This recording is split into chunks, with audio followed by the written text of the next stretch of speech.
Podcast O Novo Hunter. Patrocínio Epson do Brasil, Rede Cooper e Rádio 90 FM Blumenau.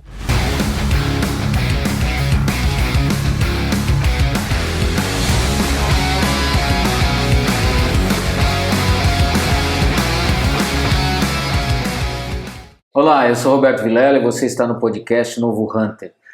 Costumo sempre nas aberturas comentar que o nosso objetivo principal aqui é trazer pessoas que fazem a diferença nos seus mercados. E hoje não seria diferente, não é isso, TJ? Hoje a gente está com o Nicolas da Híbrido, que é uma empresa de e-commerce, e a gente vai falar sobre digitalização de canais, sobre performance, sobre marketing digital e como ele vem evoluindo ao longo do tempo. Nicolas, seja bem-vindo, obrigado por ter aceitado o nosso convite. Obrigado, gente, obrigado pelo convite. Prazer poder estar aqui com vocês, dividir um pouco de conhecimento, trocar, conhecer um pouco também e vamos lá, vamos dar o máximo aqui para poder passar a melhor qualidade de conteúdo para o público. Legal. Nicolas, conta um pouquinho da tua história e também da trajetória aí da Híbrido no mercado. Boa. Beleza, vou começar com a minha e aos pouquinhos vou trazer da Híbrido no meio, né? Então, eu sou o Nicolas, sou aqui de Brusque, na verdade hoje eu moro em Balneário, né? Já estou aí com meus 34 anos, sou pai de Joaquim e de mais um que está vindo, nem sei se a Sabrina sabia, a novidade, né? Aí no caminho, casado com a Stephanie. E eu atuo muito com o mercado digital, tecnologia, desde quando eu tinha meus 14 anos, né? Então, eu comecei como desenvolvedor de sites, né? Comecei a desenvolver site, não sei se o público aí pega, mas FrontPage, Dreamweaver, bem antigas ferramentas, né? Bem antigas. A minha primeira oportunidade de trabalho foi na Acevin, depois foi comprada pela Uniaselv, né, pelo grupo. Ali desenvolvi o site, desculpa, né, ainda da instituição. Depois trabalhei em agências, Sabino, na Unic, como desenvolvedor, né. Fiz uma experiência internacional, né, fui para a Austrália, morei alguns anos lá. Também desenvolvi sites por lá, né, então acabando numa oportunidade, depois a gente pode contar um pouquinho. E voltei para cá e comecei uma jornada na Havan, né, então... Na Havan, em 2008, eu comecei a jornada no marketing, fazia o que a gente chama de encarte, né, os panfletos e de tudo um pouco, né, adesivos para a loja, de tudo isso, e sempre era o cara chato que se metia no digital, né. Não existia digital, né, hoje muitas empresas têm o setor de digital, diretor de digital, cara, 2008, 2009 era a loja digital, E aí o e-commerce, quando surgiu uma oportunidade de poder estar convidado pelo Cláudio Fraga, acho que vocês devem conhecer, nosso saudoso Cláudio Fraga, né? Me convidou para fazer a gestão do e-commerce da Havan em 2010 e ali comecei essa jornada realmente com e-commerce, né? Então, peguei a estrutura, tinha uma equipe ali de 16 pessoas, mais ou menos, já rodando, 22 anos, nunca tinha liderado equipe nenhuma, fui para a jornada ali de liderança já com essa idade. E até 2012, mais ou menos, fiquei por ali. A equipe, quando eu saí, já estava com 42 pessoas. Já tinha quebrado barreiras boas do e-commerce, né, representando dentro da operação da Havan, que também estava num crescimento bom naquele período, né, que está sempre em crescimento, né, enfim. E aí fui para Curitiba, onde eu trabalhei na Lojas KD. Foi uma loja que vendia apenas móveis pela internet. E ali a gente começou já a sentir movimentos de e-commerce, né. Eles eram do interior do Paraná, tinham loja física, decidiram encerrar todas as operações físicas e ficar só no online. Né? Então a KD ficou um bom tempo sendo... Já valia a pena fazer esse movimento, né? Então a KD ficou um bom tempo fazendo a venda online, né? Até 18, né? Depois de alguns desafios. Mas em 2013 eu saí e voltei para cá, né? Então, junto com meus sócios, né? A gente abriu uma startup na área de consulta, né, de saúde. Costumo dizer que ela não deu certo, porque senão a gente estaria falando dela aqui hoje, né? Então, quebrou a cara, né, algumas coisas. E faz parte da jornada do empreendedor. Faz parte da jornada empreendedora. E aí, como o e-commerce era algo que a gente já conhecia, o Juan, que é um dos meus sócios, ele trabalhou comigo na Havan, foi meu colaborador, e ele ficou no meu lugar depois. Ráfaga, Emilson, Felipe, eram desenvolvedores e times de UX também, nessa camada de desenvolvimento do produto mesmo, né? Então a gente conseguiu unir forças ali, foi atendendo os clientes de uma maneira, cada um na sua. Você atende isso, tem projeto para todo mundo, tem. Até que final de 2013, mais ou menos, a gente entendeu, opa, nós temos um negócio na mão, né? Então temos uma possibilidade de fazer uma empresa, né? E ali começou a Híbrido, né? O nome Híbrido vem de realmente ser um ambiente híbrido. A gente tinha as nossas frentes, startups, e também atendia com consultoria e com projetos de e-commerce as empresas, né? Esse lado de cá foi tomando mais corpo, né? Então foi crescendo, a gente foi evoluindo, saiu casinha ali, da casinha não, de um quartinho que tinha na frente da casa dos meus pais. Hoje nem existe mais, já virou uma farmácia, né? Aquela região ali. E aí dali a gente foi para uma sala maior, foi crescendo, né? Foi trazendo mais pessoas, né? Hoje a gente tem um prédio, né, em Brusque, né, com 4 andares, tem mais de 70 colaboradores espalhados pelo país hoje, porque com o movimento do home office... Porque aí você tem o nome da marca convergiu com esse conceito de trabalho híbrido, né? Exato. Acho que a gente vai falar um pouco desses desafios de gestão também, né, do modelo híbrido, e atendendo marcas aí sim, do Estado, multinacionais, né, recém fechamos negócios agora na África do Sul, com clientes que estão vindo para o Brasil, né, para a gente poder fazer atendimento, então expandindo um pouco a atuação, acho que como você falou bem, na digitalização de canais, né? O e-commerce não é só o varejo, né? É o varejo, é o atacado, é o B2B, é a venda de serviço, de produto, é digitalizar mesmo muita coisa dentro das empresas, né? Legal. Nicolas, você começou muito jovem já na liderança, né? Pelo que você falou, eu anotei aqui, com 22 anos você assumiu uma equipe, né, para liderar na Avan. Como é que foi essa experiência? E hoje o Nicolas já bem mais velho, né, com 34 anos, ele falou assim, tipo, já estou com 34 anos, né? Porra, velho pra caramba, né? 34 anos, né? Velhão assim, como é que é ser líder? E essa transição, o desafio com 22 e o desafio hoje, porque hoje além de ser líder, você acaba sendo espelho, obviamente, da equipe, né? Porque naquele momento você era líder, claro que líder sempre tem a referência, mas você estava numa corporação onde tem o Luciano, uma porrada de gente que provavelmente era a referência maior. Você estava no setor. Agora na híbrida é diferente, né? Sim, o teu desafio ele multiplicou, ele ficou maior, né? Você é um líder e um espelho da companhia, muitas vezes, por mais que tenha sócios, né? Mas é olhado dessa forma. Como é que foi esses 2 momentos de liderança? Compartilha com a gente. Boa.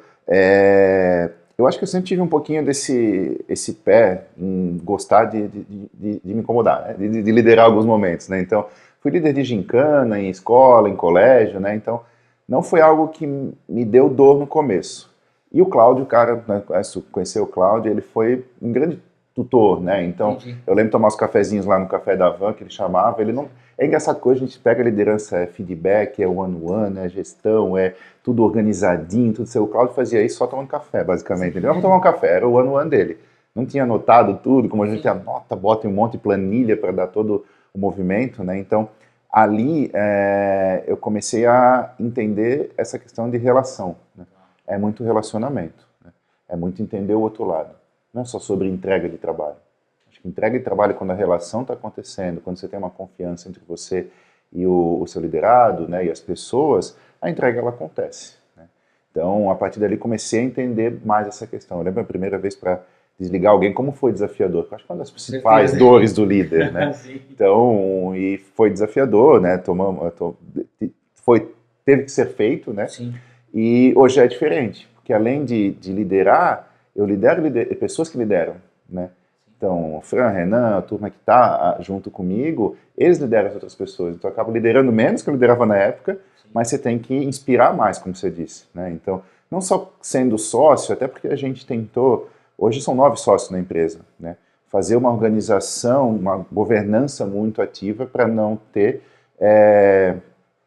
digamos, o cara entender quando ele é um sócio, acionista, que tem participação, sim, entender o cargo executivo, né? Sim, um sócio, por exemplo, eu sou o líder de um dos sócios, né? Que tá, né? Sim, tem que ter uma divisão de papéis, exatamente, claro. Exato, Mas sim, acho que quando você está dentro da companhia, você está respondendo o que a companhia quer, você como líder.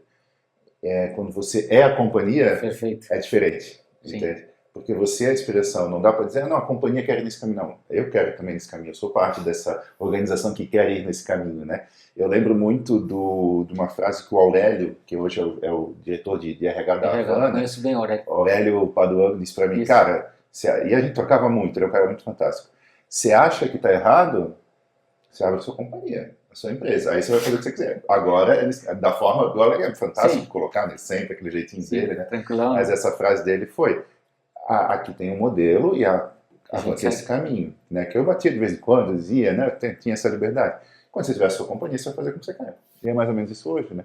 E não quer dizer que eu estou certo ou estou errado, né? Mas muda a gestão, muda, porque você está respondendo ao plano, ao planejamento, às metas da companhia, que foi criada não só por você e pelo dono da companhia. E hoje você é o dono da companhia. É um outro ponto de vista, né? É até o impacto, né? O impacto de posicionamento da liderança. Quando pertencente a uma empresa é um, quando você é a empresa é o outro, né? Então, quando você faz parte de uma equipe de líderes dentro de uma organização e por algum motivo você não acredita em alguma coisa, às vezes o teu corpo fala isso, a tua atitude fala isso, ou às vezes até você verbaliza isso, que não está concordando. Quando você é o executivo, ou um dos executivos que é o espelho, em alguns momentos você pode até não estar 100% crente que aquilo vai dar certo, mas você precisa transmitir para a equipe essa coragem, essa atitude, essa confiança, né? Porque senão você mesmo derrubou o plano, né? E a gente se pega muito nisso, né? Eu vejo como o ano passado foi desafiador para Claro. todos, né? Acho que isso aqui é unânime, né? E é isso, né? Cara, tá aqui, talvez antes de entrar de uma call. Porra, desculpa a palavra, Sim. mas tá aqui aquela coisa, mas quando tu entra numa call com a equipe, tem que estar, né? Sim. Cara, vamos, vai dar certo. Né? Sim. Então, é esse o caminho, acho que o corpo fala bastante, com Fala, certeza. Não, à toa é tema de livro, né? Então, com toda certeza, né? E como que o mercado vem evoluindo ao longo dos tempos na área de digitalização de canais, etc. Eu vou dar um exemplo que assim, eu comecei com digital em 99, quando era da Pedra Lascada, né, lá em São Paulo, na Ogilvy Interactive, etc, etc. E em 2002 eu tinha uma agência em São Paulo, a gente atendeu a conta da Natura e a gente cuidava da comunicação do e-commerce. Legal. E a gente precisava explicar para as pessoas o que era e-commerce. E aí você falou, você entrou em 2008 já num outro cenário e agora, mais de uma década depois, é um outro cenário. Como é que evolui em relação à tecnologia, ao comportamento do consumidor? Fala um pouquinho pra gente. Não, perfeito. Hoje, 2023, a gente percebe que a régua aumentou muito de qualificação interna das empresas quanto ao digital e o e-commerce. É difícil você entrar dentro de uma empresa hoje que tem que explicar o que é e-commerce, por exemplo. É muito difícil. Uma empresa consolidada, pelo menos o nosso ICP, né? Então, a nossa régua de entrega também teve que aumentar bastante. Né? Então, partindo daqui para trás, né? 2008, 2002, então, né? Acho que aí a gente nem fala, mas 2008 também era essa dor, né? Também era esse desafio. Foi continuando a crescer essa questão da penetração do e-commerce nas empresas, né? E começou a evoluir muito, né? Especialmente quando 2011, 12, 13, o mercado de moda entra no digital. Sim. E ele expande, porque daí não é só comprar mais a TV, é comprar tudo que é pro dia a dia, produto mais rápido de compra, né? Então as empresas começam a entender que precisam estar no digital, precisam ter a sua loja, né? Hoje o mercado de e-commerce no Brasil tem mais de 1.200 fornecedores, ou seja, plataforma de e-commerce, meio de pagamento, frete, empresas implantadoras como a gente, então democratizou bastante isso também, né? Hoje é prático para você entrar num marketplace, por exemplo, né? Numa Americanas, no Submarino, no Mercado Livre, numa Amazon, então basicamente todos podem fazer rapidamente venda no digital. E muito mais acessível, né? Porque quando eu estava falando ali em 2002, era uma corporação que faturava mais de 1 bilhão por ano, tinha capacidade de criar um projeto específico para desenvolver o e-commerce. Hoje é muito mais acessível para qualquer empresa. E uma tecnologia, uma implantação custava um monte, provavelmente, né? Hoje, eu brinco, mas a gente, se parar aqui a gravação agora, abrir um notebook, à noite a gente tem um e-commerce no ar. Porque tem tecnologias, né, SaaS, tecnologias que permitem fazer isso, né? Então, se permitiu muito mais provar, né? Se permitiu a todo mundo entrar, né? Tem um e-commerce no ar, vai fazer dar certo e a gente vai para uma outra conversa. Eu gosto de falar disso porque é a questão da exponencial reversa de inovação, né? Você tinha alguma coisa que era extremamente cara antigamente, muita gente vem falando há muito tempo sobre isso, é a tendência, não é mais tendência, é realidade, e ainda tem empresa que não está nesse canal, né? É realidade e é canal que ajudou muito nos últimos anos, né? Então, a gente pega, já estamos 3 anos pós, né? Mas a gente pega 2019, o que aconteceu, 2020, todo o movimento que a pandemia causou na digitalização, foi um canal que ajudou a segurar empregos. Total. Muito, né? Porque a gente viu muita gente vindo para o e-com, muita gente entrando de forma rápida, e que bom que a tecnologia já estava preparada para isso, né? Então, e-commerce sendo colocados rapidamente no ar, varejos que pensavam em e-commerce daqui a 5 anos, 2020 estavam colocando. Então isso foi importante, fez com que tivesse canais de venda, né? Eu acredito que não cresceu mais no Brasil por falta de mão de obra, uma dor que a gente sentiu, então não foi só a gente, foi todo mundo. Capacidade, né, de atender a demanda. Capacidade de atender, desenvolvedor, gente qualificada, né? Então poderia ter crescido mais o e-commerce, o digital no Brasil, né, no 2021, com relação à falta da mão de obra mesmo, né? Então a gente sentiu bastante, né? Depois o dólar foi um desafio também para manter a mão de obra. A pouca que tinha começou a receber proposta em dólar para ficar trabalhando no home office aqui em Blumenau. Então, sim, a conta, né, começou a ficar desafiadora para todo mundo, né? E 22, final de 21, o e-commerce ele volta já a um patamar um pouco mais abaixo do que foi 20, né? Mas ele não volta porque ele estava em 2019. Ele volta para cá. Né, ele continua daqui, né? Então foi uma boa. Você teve uma anomalia de crescimento ali, exato, né? E aí volta para esse crescimento, né? E aí eu vejo, especialmente alguns cenários que mudaram, né? Na Híbrido a gente tinha 1% do nosso faturamento com empresas de alimentos e bebidas, do grocery. Hoje é quase 30 já. A quantidade de clientes nesse mercado que a gente tem atendido, que é o que a moda fez lá atrás também. E aí quando você traz esse tipo de produto para o e-commerce, todo mundo compra coisa rápida e fácil, a digitalização vai, né? É que a gente olha bolacha, cerveja. Quando a gente olha o mercado americano, norte-americano, os Estados Unidos, que são referência de como o Brasil vai se comportar daqui a um tempo, fica muito claro isso, né? As pessoas estão comprando cada vez mais compras mais picadas, né? Para demandas imediatas e com até um processo de logística e de entrega super rápido. Né? O Brasil está caminhando para isso. Essa concorrência hoje dos big players, eu não vou citar nomes, eu citava, mas agora eu tô fechando com um deles, então eu não posso falar com quem foi, né? Tudo bem. Mas hoje eu estava fazendo uma compra em um dos big players de manhã com minha esposa, e ela, vai chegar só 3 dias, ela quer dar sábado de presente. Isso não vai dar. Fui pro outro big, não, chega amanhã. A concorrência pelo frete tá fantástico, né? Então a gente vê eles espalhando os centros de distribuições em todos os lugares, né? Aqui em Gaspar tem centro de distribuição de um deles, dos grandes, né? Então, cara, tá cada vez maior. E aí eu trouxe comodidade, né? Se eu brinquei com a minha mãe que comprei uma escova de dente pela internet.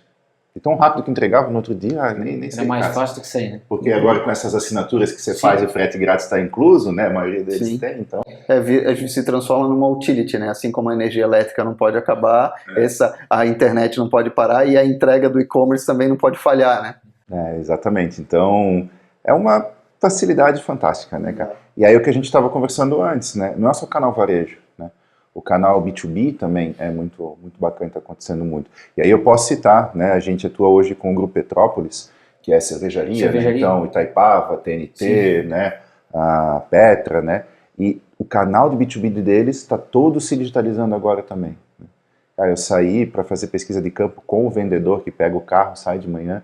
É uma dor a vida desse cara, né? E aí tu dá uma digitalização para ele, tu traz ele junto. Então, mas ele tem que estar em ponto de venda o tempo todo, né, cara? Exato. Uma rota ele tem 150 barzinhos para passar. Quando o bar tá aberto, né? Quando tá aberto, a gente saiu às 8, Curitiba, um dia de chuva, até às 10, 11 horas, não tinha nenhum bar aberto.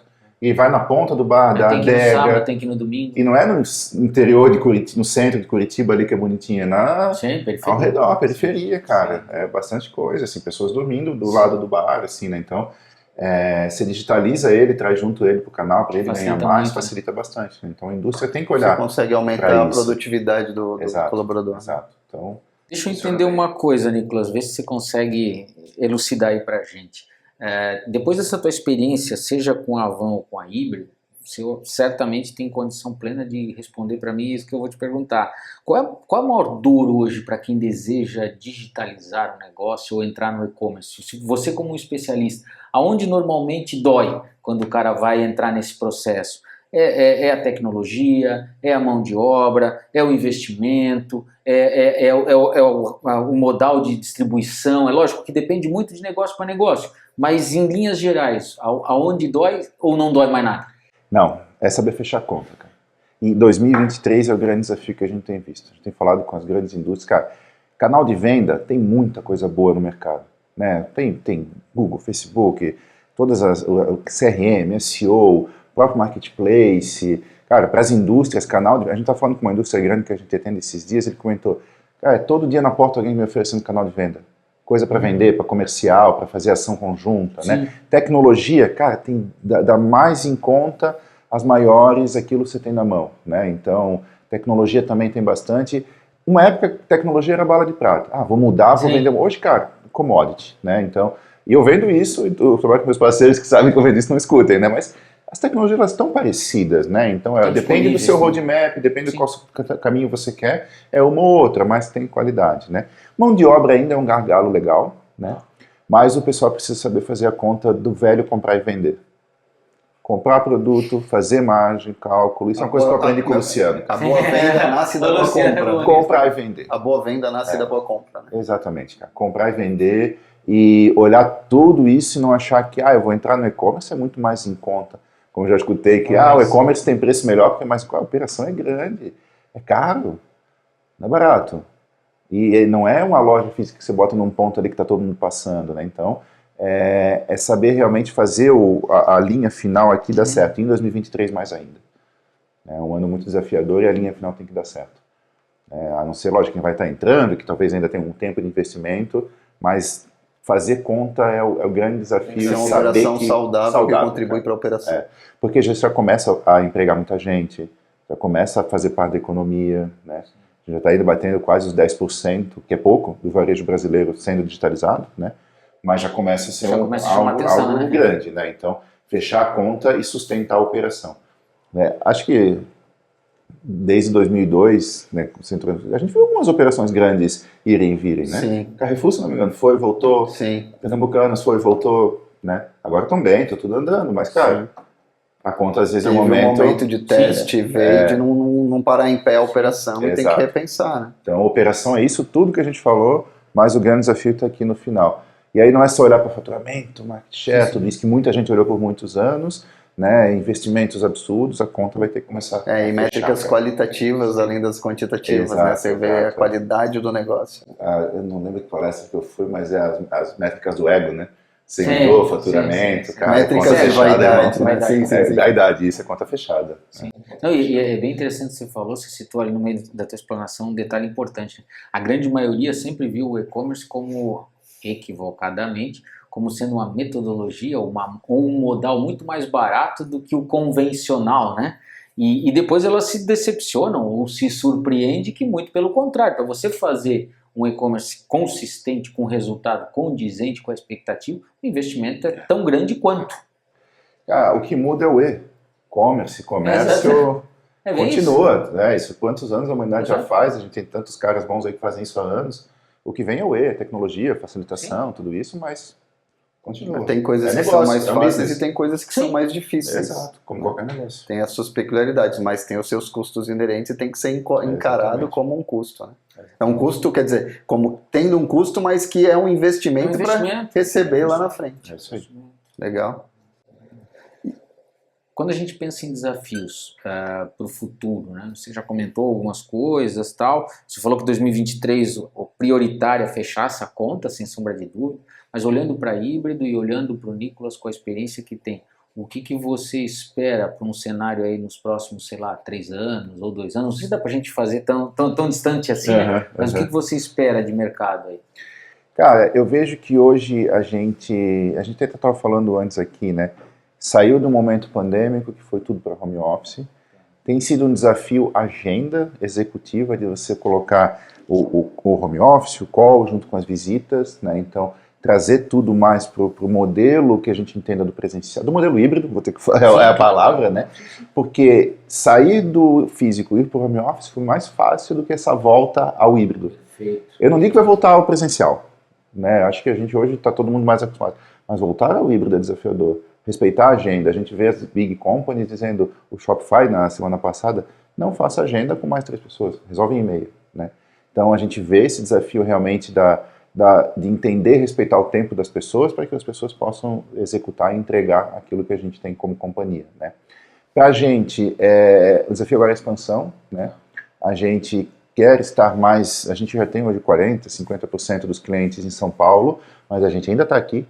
Então, um desafio físico expandido, que a gente iria fazer talvez esse caminho em 19, né, 20, e aí não foi necessário, mas agora eu vejo que vai ter que ser necessário, a gente tem falado. Latam tem também sido um espaço legal para a gente, tem um greenfield interessante aí que a gente ainda não atua, né, como companhia, né. Tem um projeto pontual ou outro, mas eu digo estar lá, né, ser, né, estar em outros locais, a gente tem tido conversas. Mas essa expansão ela vai ter que ser daí expandir no modelo híbrido, sabe? Sim. Esse grande desafio, né? De ser presencial, ser físico também. E sempre pessoas. A gente vive disso, né? Eu não tenho nenhum produto que eu entrego, alguma coisa assim. A gente vive de pessoas, a gente constrói squads para atender São projetos feitos por seres humanos. Exato, por seres humanos, né? Então, qualificação, né? Sempre digo que isso devia estar desde aqui, vocês, meu filho estava aqui antes, né? Com 6 anos eu pretendo botar ele já nessas escolas, eu não sei se vocês viram durante a Copa do Mundo, Baidu, né? Que aparecia aqui no jogo, escolas de computação para crianças de 6 anos já, né?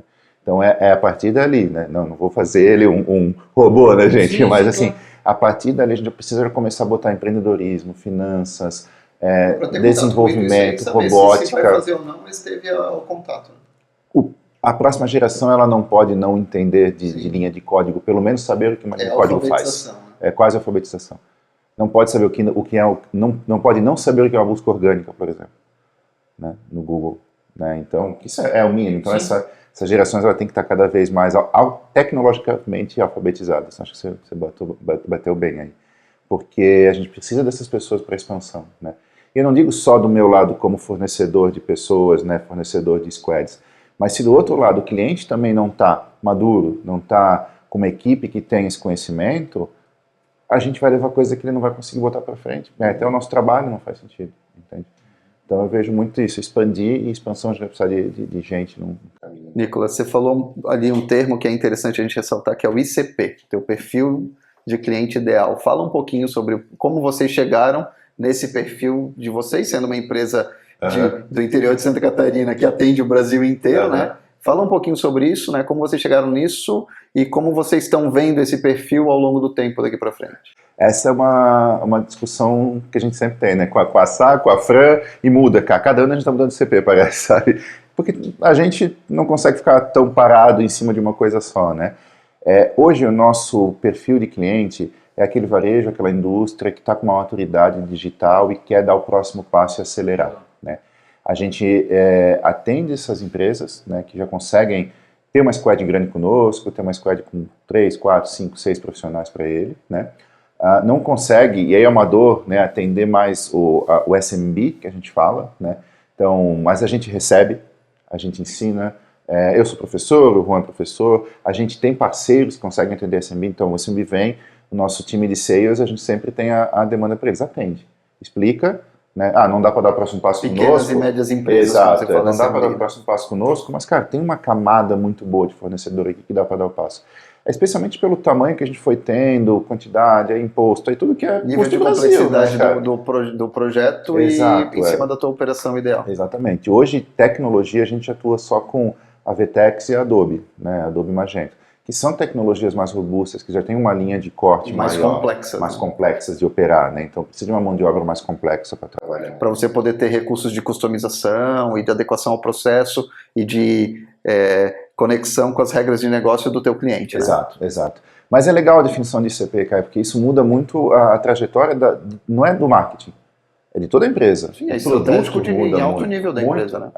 E a gente faz esse trabalho algumas vezes em camadas realmente com o CTO, que não entende de marketing, mas, cara, o que é o produto e o que o meu cliente está querendo, né? E às vezes a gente tem essa desconexão entre o que tem dentro de casa e o que a gente está vendendo. Normal de todo lugar, né? E a gente tem que cada vez aproximar o que a gente entrega, o produto, com o que a gente está vendendo. É importante essa percepção, né, que o ICP, essa definição do perfil ideal de cliente, é do marketing, é um recurso de marketing, mas do marketing estratégico, aquele marketing que se alinha com a definição do produto, de preço, de posicionamento, não é só de praça, comunicação. E de promoção também. Então, volta na retaguarda para alinhar. E aí, alinha estrategicamente com o teu gerente de produto, efetivamente, que é o teu gestor do time, né? Então, esse alinhamento estratégico é super importante para atuar no mercado, né? A nossa região, historicamente, é geradora de muitas empresas na área de tecnologia. E você falou num dado instante aí na nossa conversa, o teu gargalo, um dos gargalos, e não é só da híbrido, né? É do mercado como um todo de mão de obra. Uhum. Você também acabou de deixar claro que você trabalha com uma tecnologia mais robusta que exige uma mão de obra mais qualificada. Você está numa cidade com um contingente populacional relativamente pequeno, que é Brusque, né? É a mesma coisa que em Blumenau, e se acotovelando várias empresas nessa área de tecnologia, em Brusque, Blumenau, Jaraguá do Sul, Florianópolis e tudo mais. A solução para híbrido, muitas vezes, quando tange mão de obra, significa captar essa mão de obra em outras regiões, trabalhando na forma híbrida, né, essas pessoas, ou a solução está sendo, vamos fazer o processo de expansão, vamos para São Paulo, porque lá eu tenho 17 milhões de habitantes, vou achar lá uns 5 milhões que trabalham com tecnologia e que vão querer engajar no meu projeto? O modelo home office para a gente, especialmente na área de desenvolvimento, que eu acho que é o maior desafio que a gente tem, por isso mesmo, Sim. A gente tem boas escolas de tecnologias aqui, né? Mas não formam o suficiente para todo mundo daqui, né? Incrível que pareça, a gente tem ótimas escolas também da outra parte que a gente atende, que é a parte de soluções de marketing digital, que a gente consegue até formar, tem bons profissionais né, aqui. Mas a solução, ela veio com a pandemia. Foi realmente, cara, Brasil todo, vou contratar Posso pegar o cara da China. Exatamente. E aí eu acho que tu trouxeste exatamente. A solução veio também com o problema. Porque quando a gente atuava em Brusque, a gente trazia a pessoa para Brusque, ela morava numa cidade ruim, qualidade de vida, limpa, o salário aqui é diferente de São Paulo, custo de vida diferente. Perto de Balneário Camboriú, perto de Balneário. Alegria. Hoje, o profissional que a gente contrata tem que estar equilibrado o salário com São Paulo, por exemplo. Pra gente, então, isso acabou até inflacionando a questão dos nossos preços, que era competitivo pra gente. A gente tinha um preço competitivo para atender São Paulo. Hoje a gente está ainda um pouco competitivo por alguns custos que a gente tem aqui, mas está pau a pau. Porque a competição, claro, expande a possibilidade de contratação. Hoje, se eu não me engano, são 9 a 10 estados que a gente tem colaboradores atuando, né? Então, expande isso um pouco. Tem gente em Fortaleza, tem gente em Minas, São Paulo, Rio, Curitiba, Porto Alegre, Rio Grande do Sul, enfim, Santa Catarina bastante, né?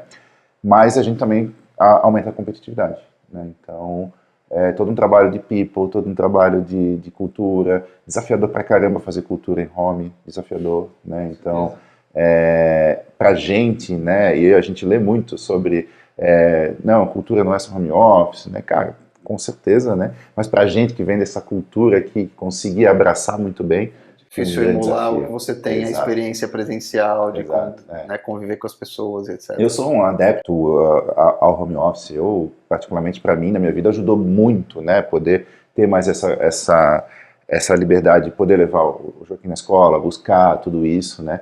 Mas os momentos dessa semana, eu passei momentos com o time no escritório, foram ótimos, né, desenvolvimento de ideias. Então, a gente vai ter que saber cada vez mais chegar numa equação que equilibra tudo isso. Exato, né? Exato, né? A gente viu Elon Musk, né, indo para um lado para o outro, agora ele voltou, né? Agora resolveu que não é, assim vai, né? Então, se nem ele tá entendendo ainda, claro, né? Acho que a gente tem muito a estudar, né? Todo mundo a trocar, ninguém é o senhor sabe exatamente o caminho, né? Então, é isso.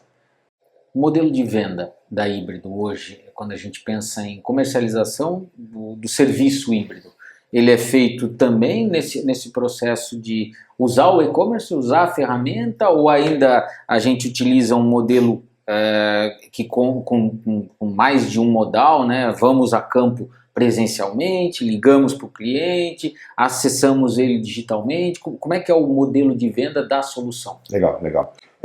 A gente hoje tem, como todas as empresas, né, começa na aquisição, né? Então, algumas frentes de aquisição são muito boas para a gente, né? Então a gente atua nelas como um todo. Eu costumo dizer, não é uma só que eu vou atuar. Então a gente tem o digital, o inbound traz, né? A gente faz a prospecção, por exemplo, o outbound é o meu maior ticket médio de vendas. Mas é onde eu não trago tanta, porque o outbound é um super desafio hoje em dia, né? Tem o inbound, tem o modelo de parcerias que a gente... Outbound significa você fazer campanhas de mídia para captar, né? Você vai captar o cliente. Fazer prospecção ativa, né? Ir atrás dele, LinkedIn, e-mail, enfim. Sim. O inbound é esse trabalho de digital, né? De trazer... Geração de conteúdo em que você está lá quietinho e o cliente te vem naturalmente. Exatamente, né? A gente tem a parcerias, né? Foi um modelo que a gente desenvolveu muito bem em 2022. Esse ecossistema grande, a gente tem principais parceiros que acabam nos trazendo negócios. Você tem fluxos. Indicação é o nosso principal ativo. Cara, não tem como quem... Física ou digital? Física, digital, cliente que deu certo, networking, meu network, das pessoas internas, de parceiro, de quem atendeu, né? E a gente tem também captação em eventos, que a gente voltou a fazer agora, né? Bastante coisa nesse modelo, assessoria de imprensa baseando tudo isso, né? E a gente entende o que cada um tem que trazer. Alguns têm que trazer negócio, falei de ti, alguns têm que trazer negócio mais rápido, outros começam, evento, a gente começa a captar, começa a conhecer, aí vem aquelas siglas de venda, né, MQL, SQL, só que a gente falar aqui tem que botar o Closed Caption, né, mas para passar para o vendedor. E aí tem negócio que a gente consegue fechar digital, né, bons contratos, né, mas a gente tem buscado mais agora, especialmente em 2020, 2021, fechou muita coisa no digital, né, ou o cliente está no processo digital e levanta a mão, e aí você começa o processo. Começa o processo, né, e aí alguns a gente tem indo já também a campo, né, mas sim, tem clientes, tem negócio que a gente fechou toda a jornada digital. Conheceu a gente com conteúdo, levantou a mão, qualificado ali pelo SDR, pelo BDR, passou para o closer, né, para atendimento, sales account, fechou, fez o contrato. Não sentou na frente de ninguém na mesa. Mas acho que, é o que a gente está falando antes, não acho, tenho certeza, é hora de voltar à mesa, né? Então é importante demais. Até para projetos mais complexos. Mais complexos, né? Mais elaborados. E até para conseguir transferir claramente para o cliente o valor da solução, né? Porque não que de uma maneira não presencial você não consiga, mas provavelmente no presencial o teu poder de negociação e de transferir para o cliente segurança e valor quando ele compara a tua solução com uma solução concorrente é muito maior. Né? Não, com certeza. Aí começa a criar os laços, né? E o nosso negócio, por ser uma venda complexa, uma venda que não é tão rápida, o relacionamento é muito importante. Né? Então, desde abril... E é de longo prazo, né? Exado. Tem negócio que eu levei 2 anos e meio para fechar. Da Petrópolis aqui, se Moretti escutar, cara, a gente começou a conversar, 2 anos e meio depois a gente fechou. Foi para um lado, foi para um outro, ajudou, participei de uma concorrência, não fui escolhido naquele momento, continuamos o relacionamento, continuei levando ele junto em alguns momentos, né? Como é que tá, o que está acontecendo, como é que a gente pode ajudar, até que chega um momento que é a tua vez de participar de um grande projeto. E aí a gente está com eles até então. Legal. Então é um processo bem legal. E como que está agora, daqui para frente, as perspectivas de inovação, de novidades, como é que vocês estão vendo o mercado? Cara, o que a gente tem visto é a procura por essa inovação, né? A procura voltou, comentei com vocês, né? A gente passou um período, outubro até final do ano, com todos os desafios, as ideias, as incertezas, tudo que rodou no Brasil, né? Ao mesmo tempo, mas agora voltou a ter mais procura por, queremos fazer. Talvez ainda com, né, quanto eu vou investir, de que forma, pensar melhor no investimento, as empresas olhando mais para isso, né, com aquela última linha, como comentei com vocês, né, mas voltou a ter mais essa perspectiva um pouco maior, né. Inovação está sempre acontecendo, live e-commerce tem sido uma coisa bem batida, bem usada. Tendência forte que nasceu na China e a gente está começando a trazer para cá, começando a usar e dar retorno muito bom. E tem que conectar com o processo, né, porque não adianta só jogar lá só fazer, né. A gente vê, né, essa semana viu aí alguns influencers fazendo, né? Os influencers, eles estão cada vez mais com poder na mão muito forte e eles estão se tornando... toda a dinâmica de marca e de poder de venda, né? Eles estão se tornando os donos de lojas, né? Então todo aquele poder deles, ele está capitalizando em algum lugar. O influenciador vira um super vendedor. Tá aí a Virginia, que é o WePink, né? Que, cara, sucesso de negócio, né? Então é o poder dela usando ali, né? Com produto, lógico, né? Não adianta ter produto, não ter produto, né? Sim. Mas acho que aí... e vejo muito essa linha de tentar inovação com um propósito. E o propósito é a linha final aqui do custo. Né? Se falou muito metaverso, já se fala menos. Né? Opa, vamos, não vamos. Né? É uma possibilidade, parece...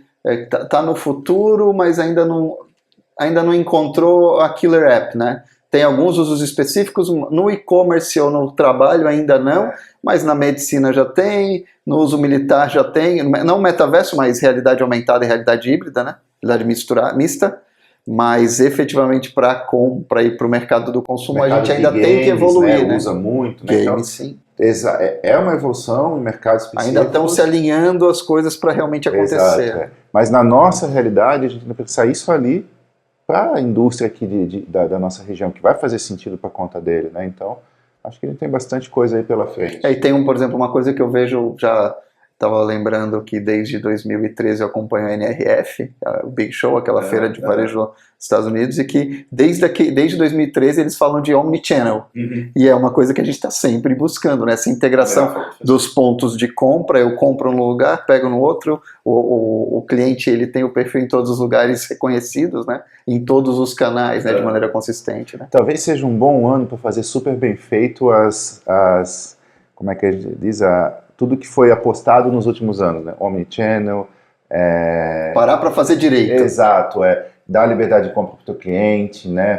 Facilitar ele comprar pelo mobile. Aparar as arestas. Né? Aparar tudo que foi, né, só colocado como, todo mundo está fazendo, eu vou fazer. Cara, talvez a gente fez, algumas empresas não fizeram bem feito, é hora de, apaga um pouquinho aqui, define política melhor aqui, já está a tecnologia rodando e bora para frente. Assim como nos sistemas digitais você tem ano que você lança muitos features e anos que você arruma os features que lançou, né? Exato, exatamente. Okay. Nicolas, nesse contexto todo, né, de inovação, transformação de canais, e expansão e perfil de clientes e tecnologia, o nosso podcast é o Novo Hunter. A gente fala sobre esse perfil do novo profissional que está aí para liderar equipes, para desenvolver negócios. Queria que você falasse um pouquinho como que você vê o perfil desse novo profissional que já está no mercado, que está entrando no mercado, construindo a empresa no presente e preparando ela para o futuro também.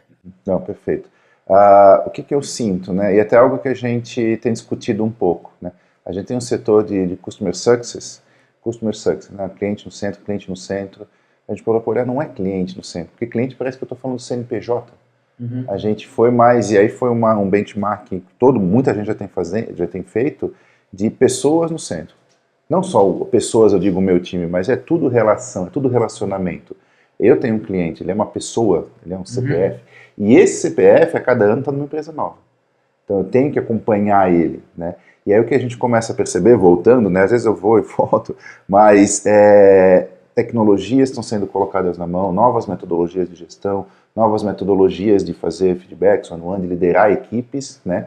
Mas, de novo, talvez aquilo que eu falei no começo do Fraga, fazer o cafezinho, do relacionamento, de sentar. Do verdadeiramente humano, né? Respirar antes de fazer um feedback, sabe? E eu, às vezes, me cobro e vejo que, cara, eu estou fazendo por fazer, né? Do realmente humano. Transformando Tem processo, tanta coisa que te deu processo, deu agenda, tu virou, às vezes, uma máquina de fazer call, que a gente não está parando para tomar um café simples com as pessoas e saber como usar tudo isso que tem aqui, que isso aqui é back-office, né? Tecnologia, metodologia, processos, é muita coisa boa e tem muita coisa gostosa de tu aplicar de forma diferente, né? As frameworks de gestão, acho isso muito legal. Mas o saber aliar isso, aquele café, aquele almoço, aquele momento com a tua equipe, né, com o teu time, tu começa a trazer cada vez ela mais para você, né? Então eu vejo que não muda aquilo que todo mundo já sabe fazer há bastante tempo ou deixou de fazer por alguma questão, que é relacionamento, é realmente estar com a pessoa, tratar bem, saber dar um feedback, né, saber responder no WhatsApp. Minha colaboradora esses dias ela disse, cara, eu gosto muito, porque quando eu vou para Brusque trabalhar e volto para Blumenau, às 6h10, vocês perguntam se eu cheguei em casa. Né? É um detalhe que faz toda a diferença, né? Simples. Preocupação com o ser humano. Né? Exatamente, é o simples, né?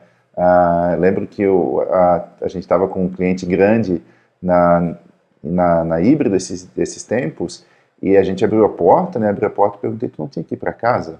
O PO do projeto na frente do cliente, porque ele tinha que cuidar do filho dele. E o cliente veio e disse, cara, que fantástico isso.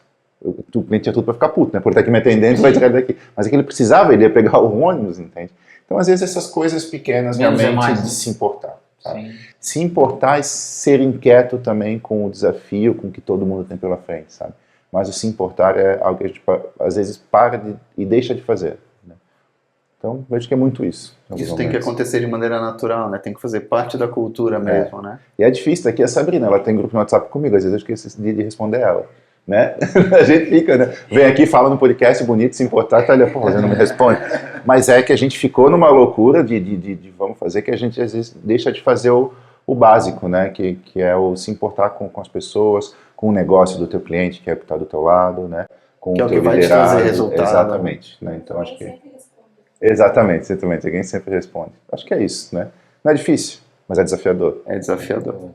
Na realidade a gente sempre fala, né, que menos é mais em qualquer área de negócio, e independente se é tecnologia ou não, né, essa questão de se importar, né, e que bom que eu e o DJ, nós tínhamos aquela entrevista agendada para novembro, né, aconteceu aquela chuva toda aqui em Santa Catarina e a gente teve o cuidado de dizer, não, fique em casa, viu? Senão ele ia dizer agora que a gente não se importou com ele. Correríamos o risco dele não se importar comigo, disser para vir na chuva, não sei o quê, não, a gente não fica em casa. Empatia, gente... né? Cara? Não, é fundamental. para entender a nossa audiência, que a gente tinha programado a entrevista do Nicolas anteriormente e tinha acontecido um cataclisma em Brusque e ele ficou impedido de vir. A gente, não, claro, é óbvio. É o muro na empresa e tudo mais, né? Ser humano em primeiro lugar. Né? Claro. É isso. Cara, eu vou deixar o DJ para fazer os comentários finais, mas antes de mais nada, queria te agradecer pela oportunidade de vir aqui conversar com a gente foi extremamente importante. Acho que sempre que a gente pode dar destaque para uma empresa de Santa Catarina, a gente adora fazer isso aqui no podcast Novo Hunter, porque a gente entende que a nossa região é extremamente rica e nós não estamos sendo bairristas nesse sentido, muito pelo contrário, a gente traz empresas de todo o Brasil para conversar com a gente, profissionais, mas quando a gente vê soluções inteligentes, muito bem feitas por profissionais aqui da nossa região, há que se dar destaque. Eu acho que isso é muito importante, né? Eu acho que é muito legal ver o crescimento nessa área, né? O e-commerce, o marketing digital, que são áreas que estão em plena expansão e que podem contribuir muito para os negócios das empresas brasileiras. A digitalização, ela acelerou muito, sim, por causa, né, do efeito da necessidade, mas ela tem que ser um ativo estratégico das empresas, com a capacidade de gerar muitos negócios e ser um pilar. E, ao mesmo tempo, essa reflexão profunda. A gente vive numa época em que temos muitos estímulos para tudo, mas a gente precisa se dedicar ao essencial, que é o cuidado com o ser humano, mesmo que a gente esteja num ambiente de desenvolvimento tecnológico e de inovação, etc. A pessoa tem que estar no centro de tudo, né? Nicolas, obrigado pela conversa, foi muito legal conhecer a tua trajetória aí da Híbrido e sucesso. Valeu, gente, obrigado pelo convite. A gente está de portas abertas, né? Tem mais gente boa lá dentro para falar também, se quiserem trazer, né? Então, a gente gosta muito de compartilhar. E é o que tu falou, né? É uma região, um estado pujante de empreendedorismo, e quanto mais a gente puder compartilhar o que foi bom, o que não foi, né? O que doeu, né? Para quem está iniciando agora, né? Que está com 18, 19, 20, cara, a gente vê Sebrae, Startup, SCC, vê tanta coisa boa acontecendo, né? É isso, temos que criar bastante coisa, né? Empreender é gostoso demais, né? Tem seus altos e baixos, mas a gente deixa aí a coragem para quem está do outro lado poder crescer junto também. Legal. Isso aí, valeu. Pessoal, esse é o Novo Hunter, como a gente sempre fala, a nossa ideia é trazer pessoas que fazem a diferença nos seus mercados. Está aí o Nicolas da Híbrido, que trouxe aí um pouco da história dele, da empresa, de sua trajetória e principalmente da forma com que vem tratando, né, essa questão toda de inovação, mercado, negócio. Então continue acompanhando o nosso programa, continue prestigiando o nosso canal, né, compartilhe os conteúdos, porque essa é a nossa ideia. E até o próximo episódio.